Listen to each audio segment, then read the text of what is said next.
Hello, it is Richard from the Public Relations Podcast. I just wanted to do a really quick check-in, actually, because what I'm doing at the moment is I'm researching AI tools. What is the future of AI tools for people in PR and comms? And I've started having these conversations. I've got 3 or 4 lined up already in the next week, I think, to try and find out a bit more about what is going to be possible, what is going to be in a price bracket that agencies and in-house teams can actually afford, and what it's actually going to deliver. One of the problems with AI is that there's a lot of hype around it, isn't there? And we've got to make sure that these tools are actually going to do something and are literally going to give a return on investment for you. If you're going to invest it, if you're going to go to, I don't know, your boss or even yourself and say, well, look, how can we justify paying for this? It's got to actually work. So that's what I'm trying to find out. What are the tools that are actually going to make the difference, and how are they going to make a difference? How are they actually going to help you in your work? Anyway, I was saying I had my first conversation yesterday with some developers who are working on this. And the thing that they were addressing was the spray and pray problem, right? I'm sure you know this phrase. If you don't, it just means that you come up with a generic press release and you send it out to hundreds of people and you hope that 1 or 2 of them are going to bite. And this used to work a little bit in the past. It's working far less now, though, because people just filter this stuff out. They don't even read it anymore.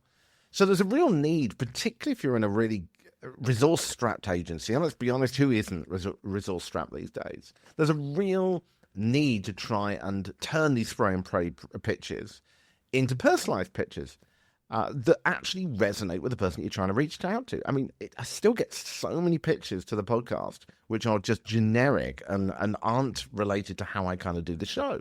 And while I tend to look at them because I'm curious as to who they are that is reaching out, if you're trying to reach any kind of outlet or influencer or anyone like that, and they're busy, they're not going to read this stuff. So it's really important now to personalize this stuff. So anyway, this is what this particular people were doing. So the logic of their platform is that you would enter your client's story and the details into the system, and then the system will scan news articles that are coming out and then start analyzing that from your perspective. And it will look for journalists, obviously, that you might be able to connect with, but also the potential angles that you might be able to pitch on your particular story to that particular journalist and what sort of slants they're going from.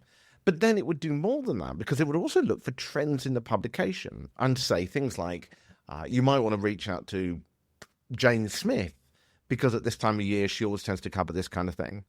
So it would give not just a personalization to make it angled directly for that person, but it would also give information that would help you actually tailor it and get in at the right moment. So the difference between spray and pray, and this obviously is huge.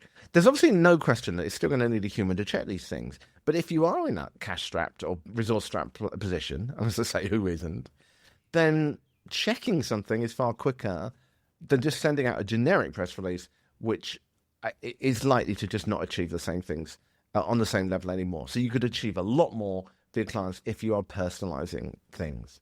They shared a whole bunch more. Oh, there was one other aspect, which I was really interested in as well, which is that they talked about the fact that people don't want to just constantly be entering prompts into ChatGPT or something like that. They want to be able to press a button and then let AI to do things in the background. So the logic here was to make something that was incredibly simple to use, that you could get an Office Junior to be pressing the buttons and it would generate or whatever it is, but it would make it really simple to interface with. Anyway, this is one of the ideas so far. I'm really interested in what you need from AI in comms and PR. What is the tools that what would actually make a difference? What would give you that return on investment so that you could pitch to a client and say, we can get you this and we can prove this? What would help you do it that isn't out there at the moment, or perhaps it's too expensive that you need a cheaper option that is going to do that? Let me know. You can always reach out to me on LinkedIn. My LinkedIn, just search for me, Richard Midson, Midson, Midson. Just DM me there. Let me know what you want. And I'm going to discuss your ideas and everyone else's ideas with these companies to see what options there are, and then I will report back to you with what I find.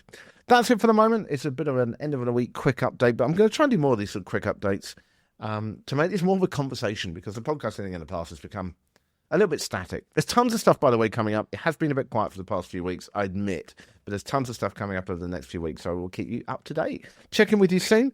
Have a good weekend, and speak to you real soon. Bye.